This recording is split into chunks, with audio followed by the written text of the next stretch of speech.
Hi, my name is PastorDoostyn. Thank you so much for clicking on this video and for joining me for this journey as we read through the entire Bible in 1 year, one day at a time. In each of these videos, I'll be reading 3 or 4 chapters. I'm reading out of the ESV. I hope you enjoy this. Like and subscribe for more, and you can expect a new video every morning at 8 a.m. all throughout 2024. Let's get into the reading. God bless you. Lamentations chapter 3. I am the man who has seen affliction under the rod of his wrath. He has driven and brought me into darkness without any light. Surely against me he turns his hand again and again the whole day long. He has made my flesh and my skin waste away. He has broken my bones. He has besieged and enveloped me with bitterness and tribulation. He has made me dwell in darkness like the dead of long ago. He has walked me about so that I cannot escape. He has made my chains heavy. Though I call and cry for help, he shuts out my prayer. He has blocked my ways with blocks of stones. He has made my paths crooked. He is a bear lying in wait for me, a lion in hiding. He turned aside my steps and tore me to pieces. He has made me desolate. He bent his bow and set me as a target for his arrow. He drove into my kidneys the arrows of his quiver. I have become the laughingstock of all peoples, the object of their taunts all day long. He has filled me with bitterness. He has sated me with wormwood. He has made my teeth grind on gravel and made me cower in ashes. My soul is bereft of peace. I have forgotten what happiness is. So I say, my endurance has perished, so has my hope from the Lord. Remember my affliction and my wanderings, the wormwood and the gall. My soul continually remembers it and is bowed down within me. But this I call to mind, and therefore I have hope. The steadfast love of the Lord never ceases. His mercies never come to an end. They are new every morning. Great is your faithfulness. The Lord is my portion, says my soul. Therefore I will hope in him. The Lord is good to those who wait for him, to the soul who seeks him. It is good that one should wait quietly for the salvation of the Lord. It is good for a man that he bear the yoke in his youth. Let him sit alone in silence when it is laid on him. Let him put his mouth in the dust. There may yet be hope. Let him give his cheek to the one who strikes, and let him be filled with insults. For the Lord will not cast off forever, but though he cause grief, he will have compassion according to the abundance of his steadfast love. For he does not afflict from his heart or grieve the children of men. To crush underfoot all the prisoners of the earth, to deny a man justice in the presence of the Most High, to subvert a man in his lawsuit, the Lord does not approve. Who has spoken and it came to pass, unless the Lord has commanded it? Is it not from the mouth of the Most High that good and bad come? Why should a living man complain, a man about the punishment of his sins? Let us test and examine our ways and return to the Lord. Let us lift up our hearts and hands to God in heaven. We have transgressed and rebelled, and you have not forgiven. You have wrapped yourself with anger and pursued us, killing without pity. You have wrapped yourself with a cloud so that no prayer can pass through. You have made us scum and garbage among the peoples. All our enemies open their mouths against us. Panic and pitfall have come upon us, devastation and destruction. My eyes flow with rivers of tears because of the destruction of the daughter of my people. My eyes will flow without ceasing, without respite, until the Lord from heaven looks down and sees. My eyes cause me grief at the fate of all the daughters of my city. I have been hunted like a bird by those who were my enemies without cause.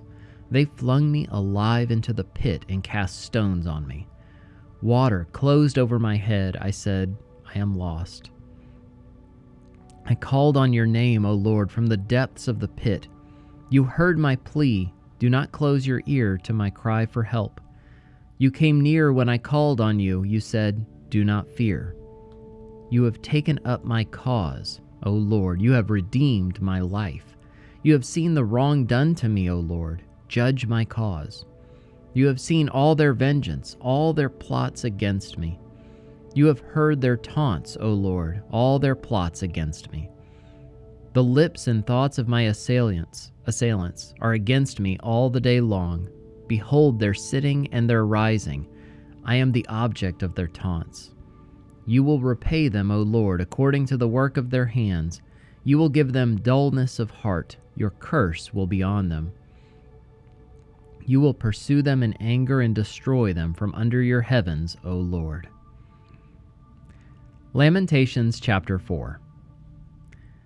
How the gold has grown dim, but the pure gold is changed. The holy stones lie scattered at the head of every street.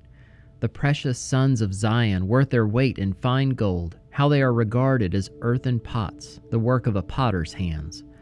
Even jackals offer the breast, they nurse their young, but the daughter of my people has become cruel, like the ostriches in the wilderness. The tongue of the nursing infant sticks to the roof of its mouth for thirst. The children beg for food, but no one gives to them. Those who once feasted on delicacies perish in the streets. Those who were brought up in purple embrace ash heaps. For the chastisement of the daughter of my people has been greater than the punishment of Sodom, which was overthrown in a moment, and no hands were wrung for her. Her princes were purer than snow, whiter than milk. Their bodies were more ruddy than coral. The beauty of their form was like sapphire. Now their face is blacker than soot. They are not recognized in the streets. Their skin has shriveled on their bones. It has become as dry as wood. Happier were the victims of the sword than the victims of hunger, who wasted away, pierced by lack of the fruits of the field. The hands of compassionate women have boiled their own children. They became their food during the destruction of the daughter of my people. The Lord gave full vent to his wrath. He poured out his hot anger, and he kindled a fire in Zion that consumed its foundations. The kings of the earth did not believe, nor any of the inhabitants of the world, that foe or enemy could enter the gates of Jerusalem. This was for the sins of her prophets and the iniquities of her priests, who shed in the midst of her the blood of the righteous. They wandered blind through the streets. They were so defiled with blood that no one was able to touch their garments. "Away, unclean," people cried at them. "Away, away, do not touch." So they became fugitives and wanderers. People said among the nations, "They shall stay with us no longer." The Lord himself has scattered them. He will regard them no more. No honor was shown to the priests, no favor to the elders. Our eyes failed, ever watching vainly for help. In our watching we watched for a nation which could not save.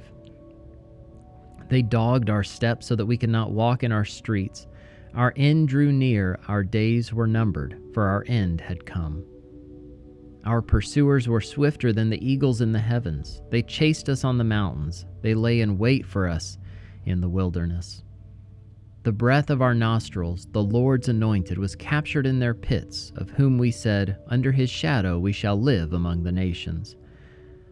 Rejoice and be glad, O daughter of Edom, you who dwell in the land of Uz.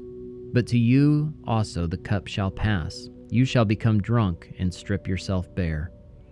The punishment of your iniquity, O daughter of Zion, is accomplished. He will keep you in exile no longer. But your iniquity, O daughter of Edom, he will punish. He will uncover your sins. Lamentation chapter 5. Remember, O Lord, what has befallen us. Look and see our disgrace. Our inheritance has been turned over to strangers, our homes to foreigners. We have become orphans, fatherless. Our mothers are like widows. We must pay for the water we drink. The wood we get must be bought. Our pursuers are at our necks. We are weary. We are given no rest. We have given the hand to Egypt and to Assyria to get bread enough. Our fathers sinned and are no more, and we bear their iniquities. Slaves rule over us. There is none to deliver us from their hand. We get our bread at the peril of our lives because of the sword in the wilderness. Our skin is hot as an oven with the burning heat of famine. Women are raped in Zion, young women in the towns of Judah. Princes are hung up by their hands. No respect is shown to the elders. Young men are compelled to grind at the mill, and boys stagger under loads of wood. The old men have left the city gate, the young men their music. The joy of our hearts has ceased. Our dancing has been turned to mourning. The crown has fallen from our head. Woe to us, for we have sinned. For this our heart has become sick. For these things our eyes have grown dim. For Mount Zion, which lies desolate, jackals prowl over it. But you, O Lord, reign forever. Your throne endures to all generations. Why do you forget us forever? Why do you forsake us for so many days? Restore us to yourself, O Lord, that we may be restored. Renew our days as of old, unless you have utterly rejected us and you remain exceedingly angry with us.